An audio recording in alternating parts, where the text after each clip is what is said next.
முருகர் உங்களுக்கு துணையாக இருக்கிறார் என்றால் முதலில் அவரின் ஞாபகம் வந்து கொண்டே இருக்கும்.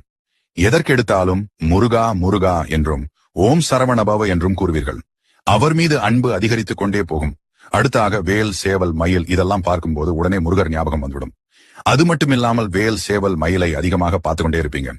முருகனுக்கு உரிய சிறப்பான நாள் வருகிறது என்றால், அந்த நாளை நீங்கள் ஏதோ ஒரு காரணத்தினால் மறந்துவிட்டீர்கள் என்றால், அன்றைய தினம் உங்கள் மனதிலும் கண்களிலும் முருகனின் உருவப்படமோ முருகர் சம்பந்தப்பட்ட பொருட்களோ உங்க முன்னாடி வந்து ஞாபகப்படுத்தும்.